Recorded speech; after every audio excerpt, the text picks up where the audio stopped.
Matondo mingi na balandi FM télévision et sengwezali vraiment ya kokutana bino na nzela ya etando na kati ya banda kuna bino lelo tozali na cadre ya émission na biso FM entretien émission oyo to ya mbarabato ya bwanya pona kolobela ba valeur culturelle pe ba valeur sociopolitique ya mboka na biso to bimara o etali libanda te tozali ndela makambo o etali République démocratique du Congo ya biso mabele o tozana ngo moko nde yango wana to kolobela ngo tina tindenge bakino balobaka lelo tozali na esengo pe limemia ya koyamba moto ya bwanya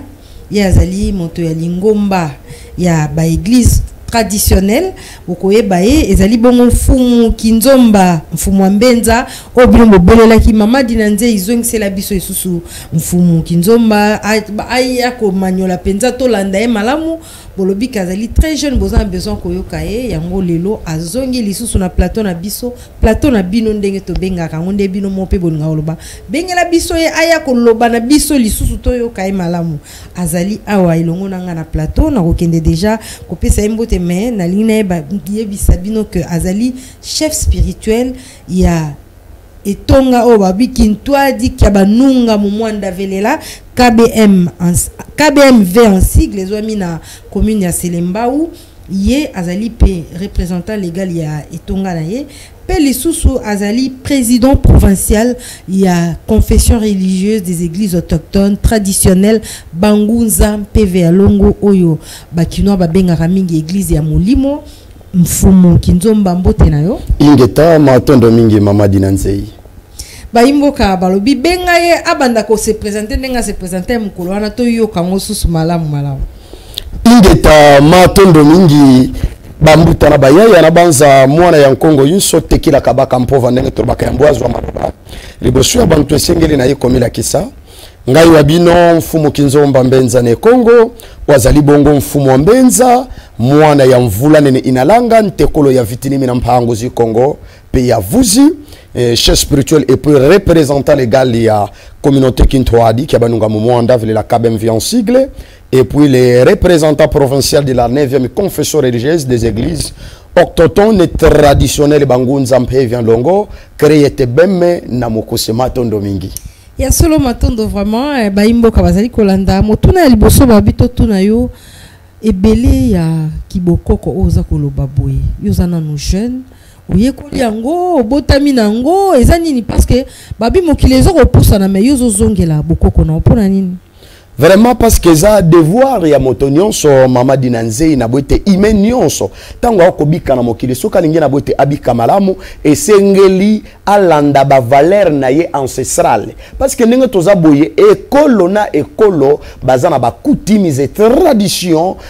culture na bango bonzambe na bango alors c'est la raison pour laquelle les bisoyo bakinzomba mbenza ne Congo lelo sans la tradition sans recours na authenticité biso kokoza la te. Donc il a raison pour laquelle les loso qui bazomona na boete ki bonko ko zokuri tina baveli na ngai pourquoi na bote minango donc yango ndezali priorité soki bikolo nyonso tozomona maboto nyonso lelo ba avancer suite ya ba coutumes et tradition na bango c'est la raison pour laquelle mfumu kinzomba mbenza ne Congo sabonko ko na ye ngalelo na zate. Ok, pour le mfumu kinzomba mfumu mbenza sambo koko na ya azalite mais motuna ya ba téléspectateurs au bazongi sur na plateau lelo balobi mokili ezali ko poussa na modernisation yé mais pourquoi olingo zongi sabatu deux pas en arrière pour na bazonga sous na tradition bazongi la bokoko intérêt na ngweza nini ingeta matondo mingi mama dinanzei na banza intérêt na ngweza li na boete solo lelo yo bien que ya la technologie modernisation bango ba yena mondialisation ce que moi j'aime pas la mondialisation makambo belé cela nous sert à rien banda tozui ki poanza mama dinanzei jusqu'à présent motomoindo nano akelate or oyo babengi l'intelligence créatrice ezali lié na ba valeur ancestrale ya ba les blancs ont affirmé que soki lelo ba créer ka biloko ba travailler ka bango côté ba travailler extraterrestre ce ko ba extraterrestre wana ezali ba génie na bango local extraterrestre wana ezali bankoko na bango obino bozo ignorer lelo na boete ba entité nde ba entité na bango nde mutu basungaka bango. Donc lelo si j'insiste que Mama Dinanzei bato bazonga na bankoko na bango pour avoir notre esprit créatrice.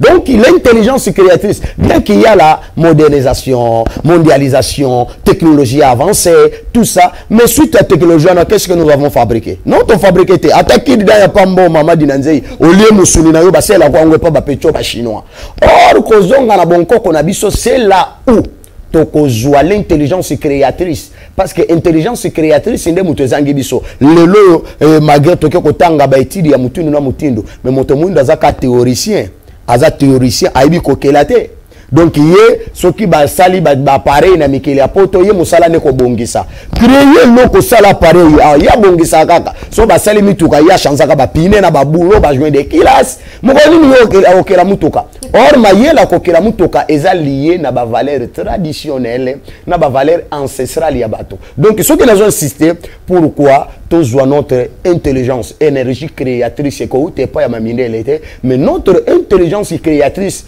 au banco qu'on a biso basela qui l'âge de la pierre polie, l'âge de la pierre taillée, époque contemporaine. Biloko wana soki tozongi sango Mama Dinanzei tokela.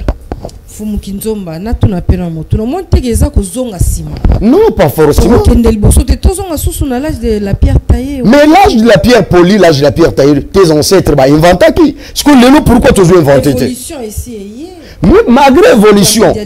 mondialisation, n'a pas été solo, mais quand mindele mutu baso ko inventé. Quand bango ba créer, biso to créer mais l'âge de la pierre polie, l'âge de la pierre taillée, époque contemporaine tokela qui? Pourquoi pas ko benga ko zonga na âge wana te? Mais ko benga esprit wana sunga ki bango c'est. On est comme bondo kité Fumu Kinzomba.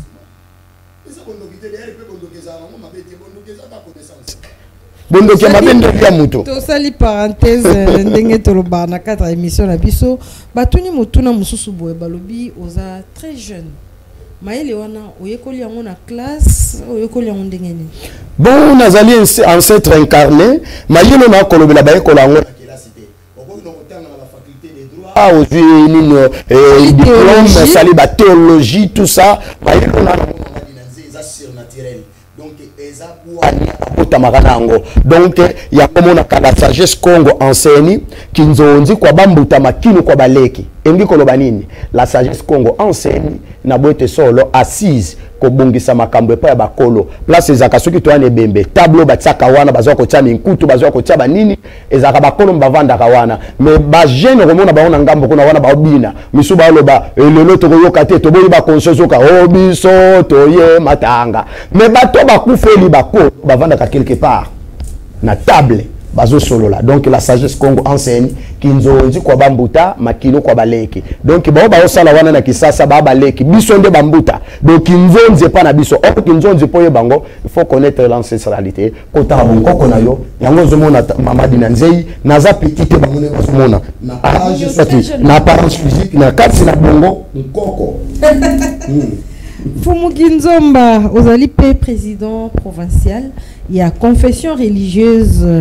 des églises autochtones traditionnelles Banguza PV Alongo ngomba na bino zeko tambola malamu créatebe très très bien bozali na ba programme ko ya mikolo ko ya l'état d'ailleurs yango de ko rappeler les sous la fois passée et tous les cas qui le tout ça la sur rappel pour na milulu minene autres zali ko bongisa ya 4e anniversaire depuis que après sa personnalité juridique. Donc créatebe mais salami kalame personnalité juridique créatebe mais salami kala banda époque ya bankoko na biso babundi pour que na kati ya mabele na bango moko ba valoriser bango mais batikala ko valoriser bango te mais suite na boite solo ya ba courage ya batata na biso les autres ba kufi babundi bitumba ba martyr makambo ya mutinu na mutindu ne ba ya kopesa biso yango na 2021 le 29 janvier le kola janvier ezalaka mois ya bika mone bisalu mois ya ba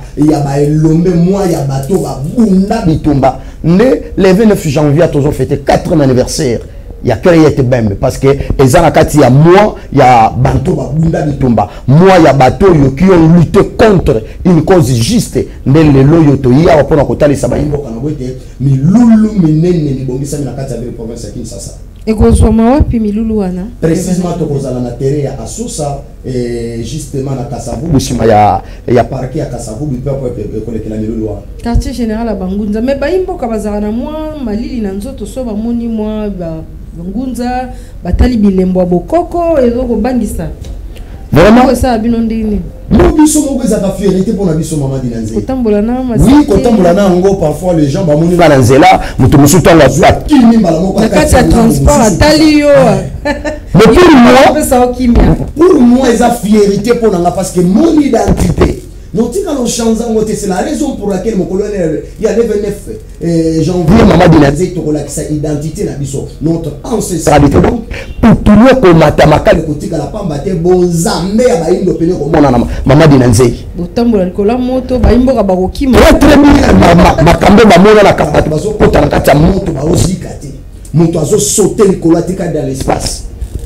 nde mokolo wana na présence ya ba autorité mboka nguna zoko assurer bandeko bangunza nyonso de partout bango bazwami ba église orthodoxe ba traditionnelle ba mpepi ya ndongo na bote biso banso mokolo ngwana le 29 janvier moto azanga te mise en place 8 heures terminé parce que il y aura la présence ya chef de gouvernement bango moko na bote solo madame la première ministre la kozala wana et puis yemoko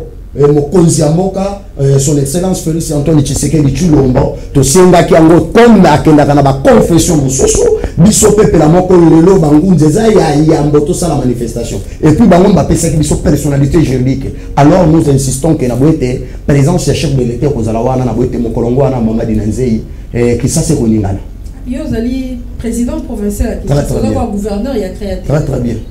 zali na nguya ya kokamba bangunza ndenge baimbo babinga bango batwana bazalo kwa bandoki mais oui na kamba bango parce que bato nyonso tout ce qui se dit autochtone traditionnel bato nyonso bomona kanzela c'est moi le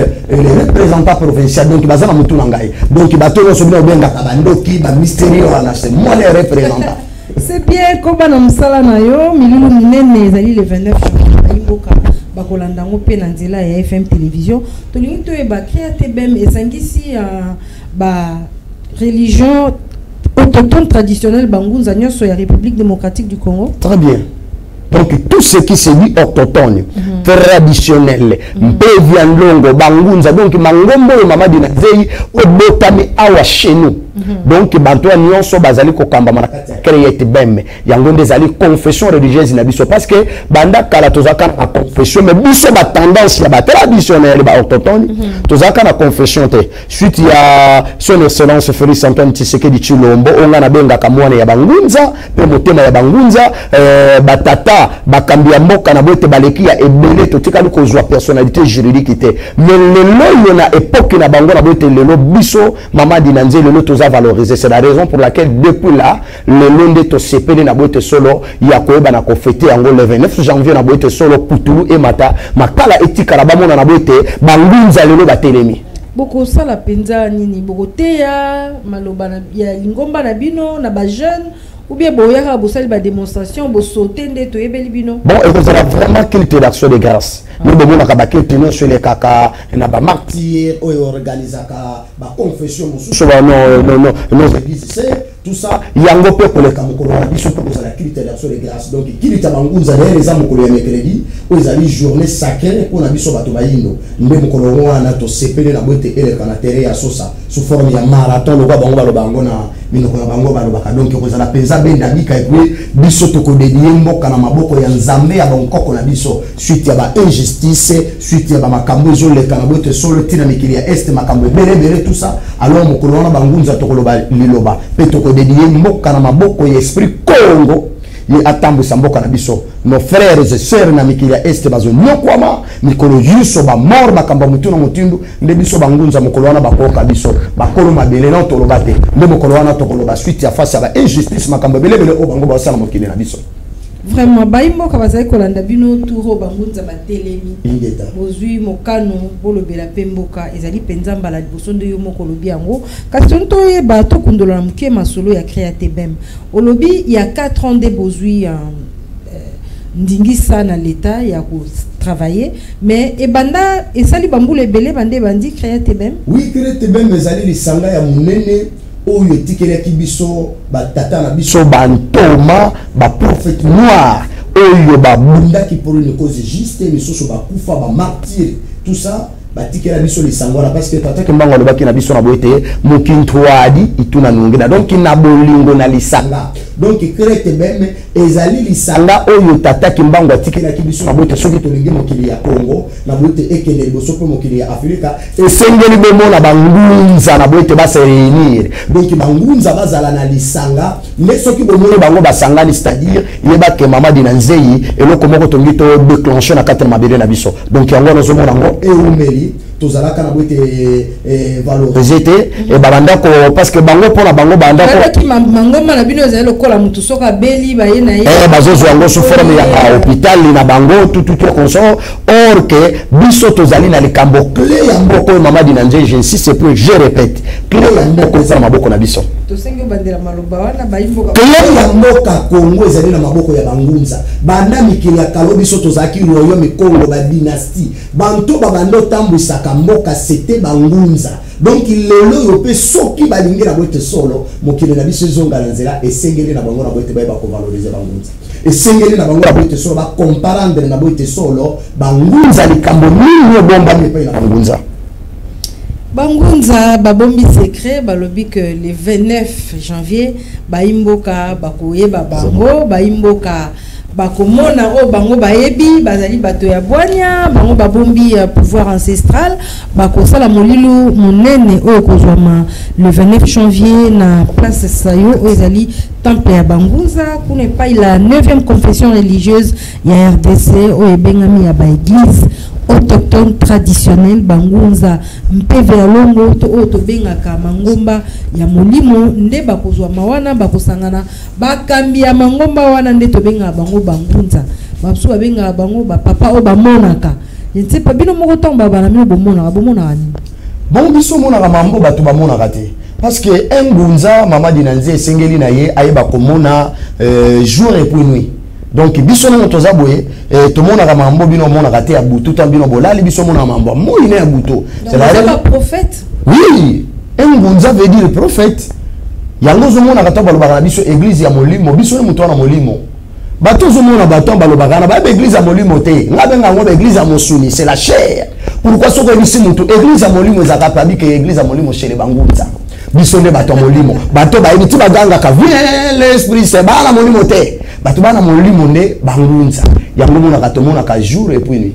eza na pasteur moko akomeli biso alobi makambo oyo lobi akoya pe ko contredire yo azali kolanda biso ah bon oui alobi molimo nini oyo bino bozana ngo parce que bino bobi bozomona butu pe moi bango na christianisme ako se défendre ye moko lobi to tuna yo oza sûr que nzamba yo kaka bino bango yo kaka bango te na christianisme mais ça pensa bongo d'ailleurs na repesa ye verset biblique pour mona kana boete il se trompe et na kolobani na boete atela ngai mokanda ya Michée mokanda ya Michée 4 le verset 4 à 5 kuna balobi na biso na boete ainsi chaque peuple marcheront chacun au nom de son Dieu.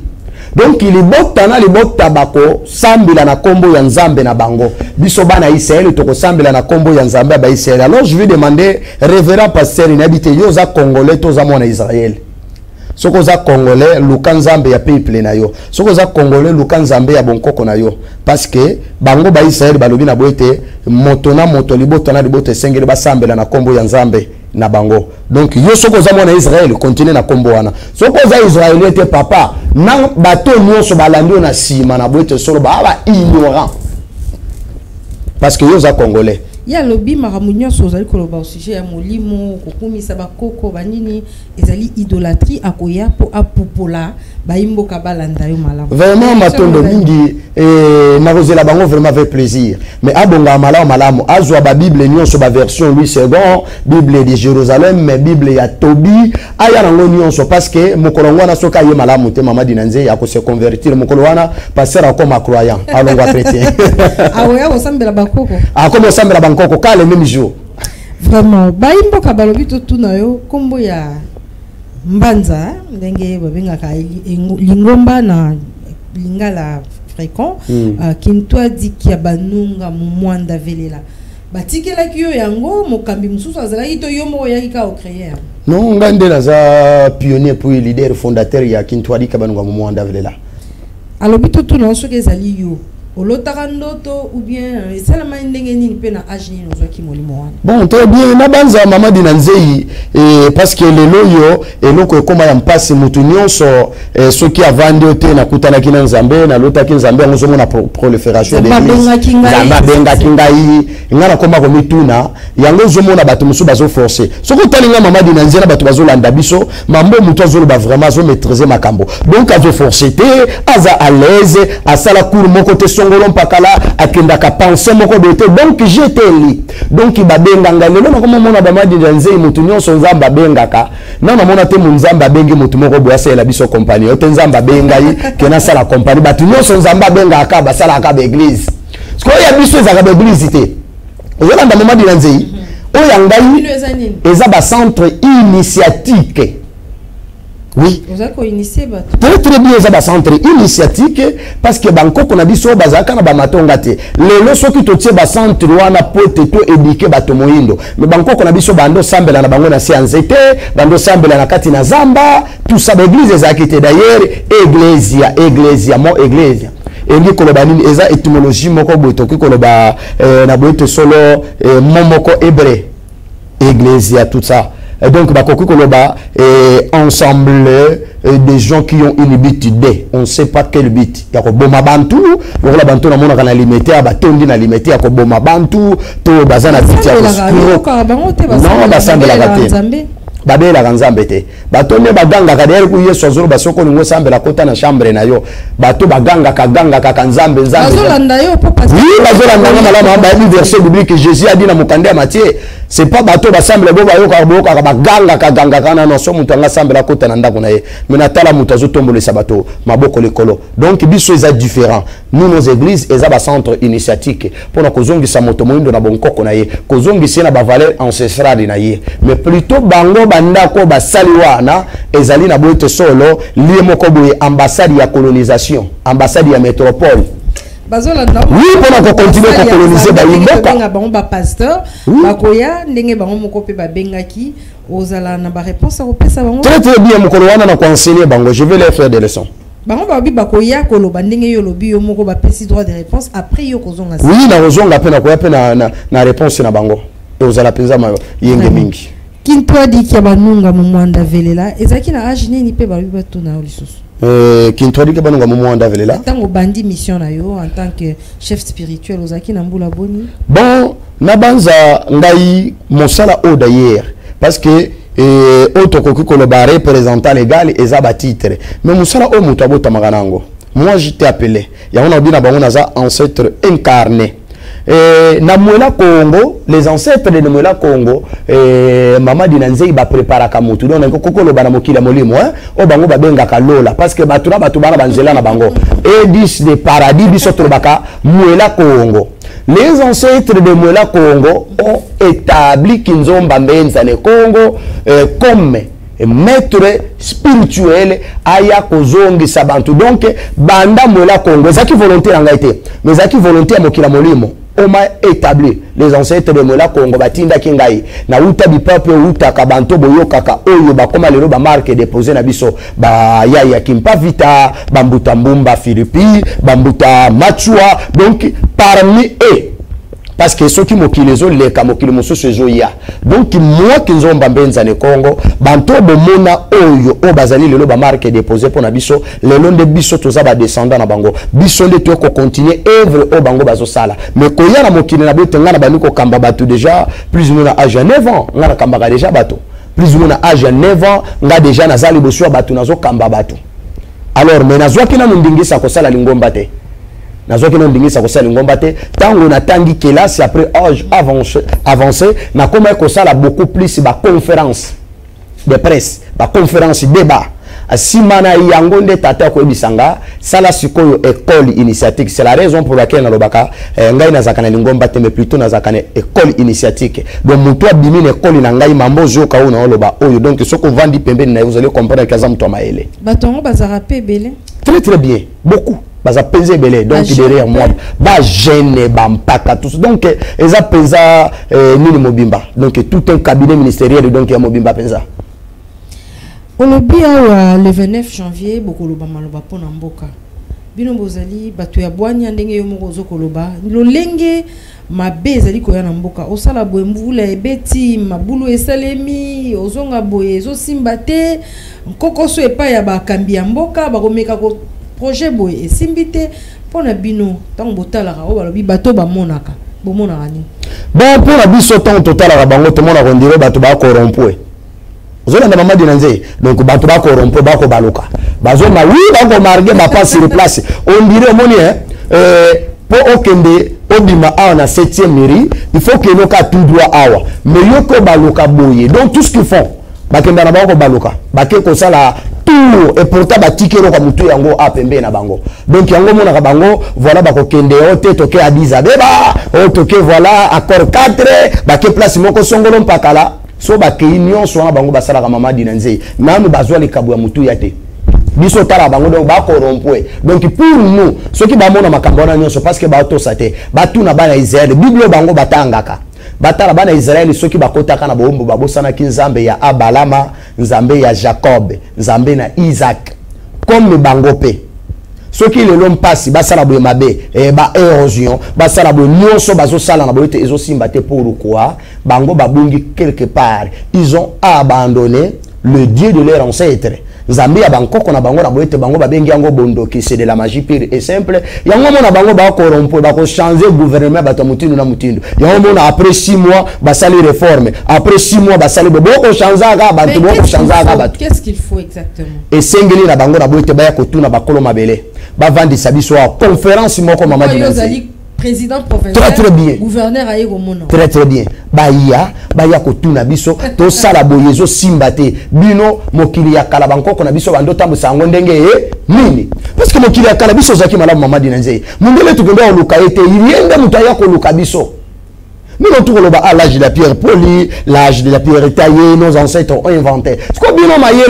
ezali na bantoyo, c'est nous qui détenons la clé de la spiritualité. Pas forcément bateau ni la limité, baba passe-temps. Bon, l'exabition ngonga. Mais quand et ça ranga pas si Mamadi na Nzeye sona na transport au tali batu babunga nzela batomboli maboko likolo. Bazobelela yawe. Te ba yambisa bango. Ba yambisa bango yawe. Mokeli na bango ndani komone yawe ndenge pasteur alobaki akoya lokwa yo o attaquer nzambe bango ba oya ko attaquer pe na maloba bazongisa ona nzela eza pasi mingi Mamadi na Nzeye yawe azaka nzambe oui bien sûr mais yawe na boite solo atinda mapona ntina na ngai na yo te yawe quand on dit Yahvé Israël est-ce que yoki kombo ya ba congolais Yahvé Israël na kati ya Yahvé Israël biso ba congolais to ko sala nini libota na boite basambe la kanzambe na kombo na bango biso bakoko na biso babenga ki nzambe nzakomba nzamame nzapa vidimunkulu niangura maweja langila Mungu baba Mungu wa mapendo Mungu wa kubarika olenkumu maweja langila nzambi ampungu tulendo dezo yawe yoki angwapi ibisano yawe ngelo banini akoya ko répondre à Zolanda biso pasteur wana malamu alobaki akolanda o penza malamu yemta insistaki tozongisa na plateau vraiment tozali elongo na bango na lingina tuna mutuna mususu tangu bino bozolo ba que baimboka babungi nzela esengeli ba epai na bino baimboka to babenga bino généralement l'église abato ba monaka ingeta bomoni na bino me botiki bango bolobi il faut ba yanano mais tant bakoya est-ce que solution ko zo ma solo oui très bien escroquerie ezalité ne chez nous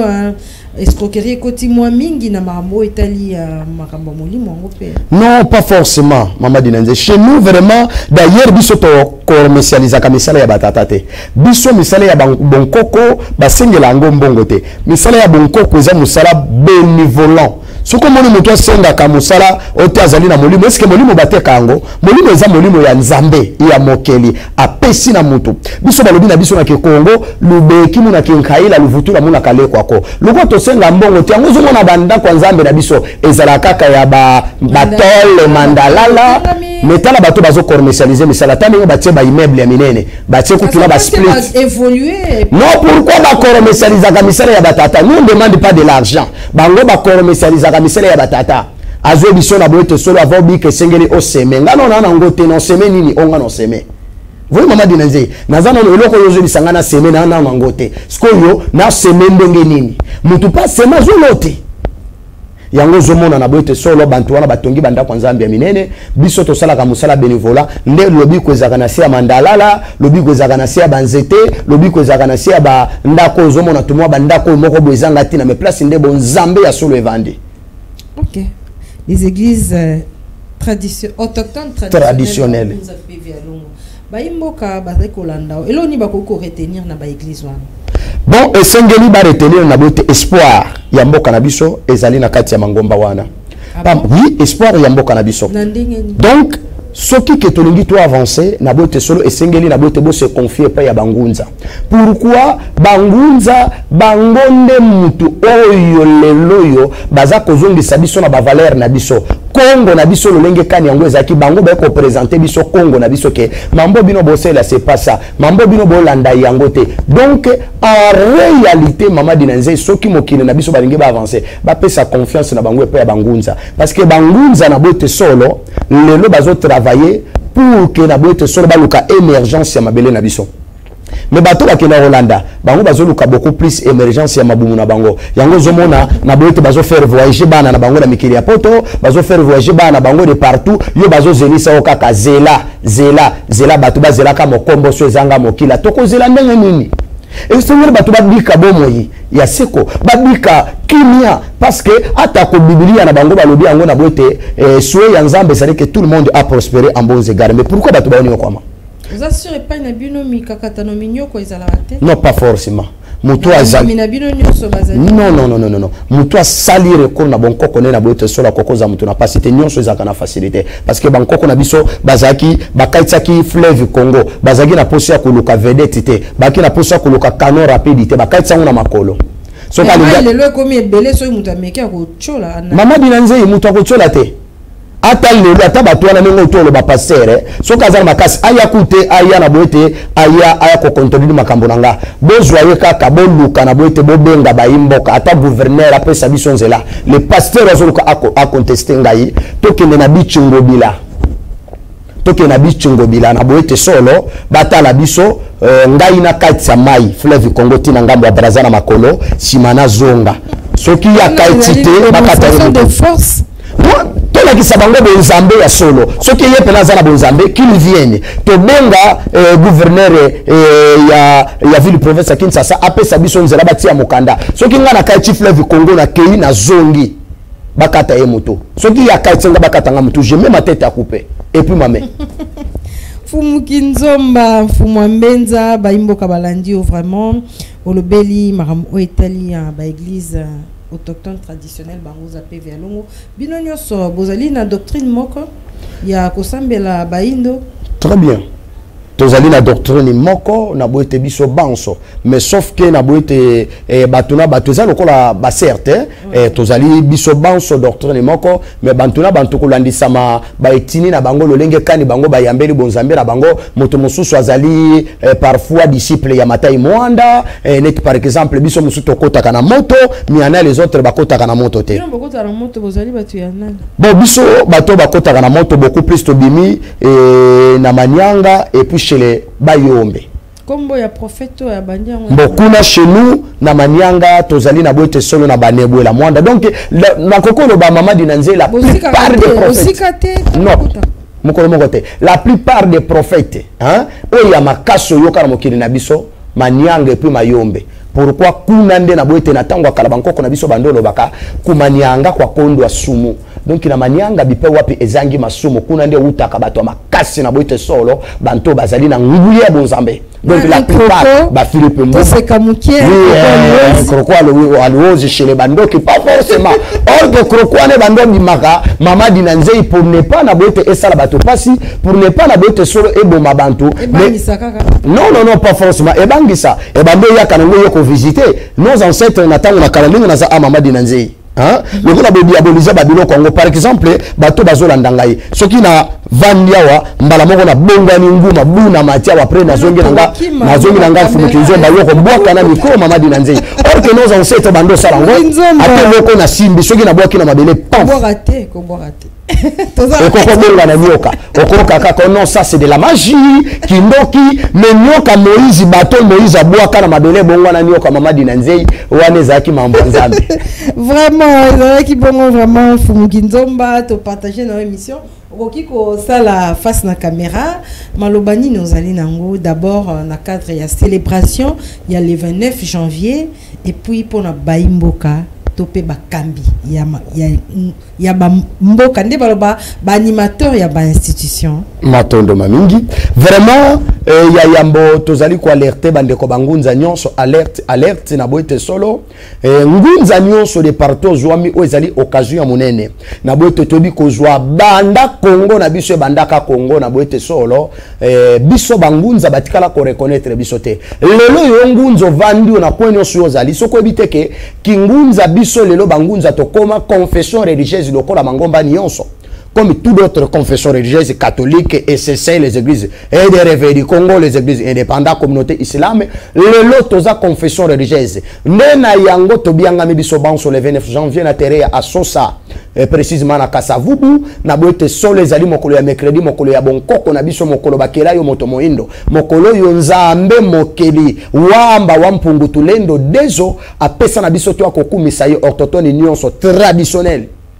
partout aux amis tu na boite na kokuta na mercredi na boite solo le 29 janvier na terrain ya Asosa biso banso mise en place 8h terminé mo bange na kilite na boite mandando biso to benga kango mandande ko sele mawana face à la nation bakambi mboka bakozala na boite solo chef ya gouvernement na boite solo premier ministre pe bango moko na boite motema ya bangunza muto apesi biso leloyo na boite confession religieuse moto ya valoriser biso ba président kama baleka ba valoriser biso te Félix Antoine Tshisekedi Tshilombo akozana biso longo vraiment to bana komonana na boite to akotombo la bonzambe ya bonkoko na biso to la kisana mokino mobimba banto ba olekisa tango o batondisi ba eyamba ba compagnie na bango na boite solo ba memi eloko te biso nde tozana clé ya kofungola mokolo na to koloba liloba moko mbe na boite to kozongi sepe ya ba yimboka bantu ba ko kamba ba institution ya minene ya mboka na biso vraiment na boite bozo mona ba excellence bozo mona mokili na bino ndenge nini eliko tambola combien de gouvernements banda lelo to joie indépendance na 1960 jusqu'à présent qu'est-ce qui a changé Congo oyo ezaki ya 1960 na Congo lelo to ebite to kende wapi ndebiso tozo boba na boite solo biso tozali na makasi c'est nous qui détenons la clé de la spiritualité mais bino lokola ba diaboliser biso na boite solo ki wana binzambi nzambi mais biso le tozali na likambo so bolingi gouvernement oyo na boite ekende dans le néant nenge toyoka ba gouvernement misu ba benga bango ba médiocre j'insiste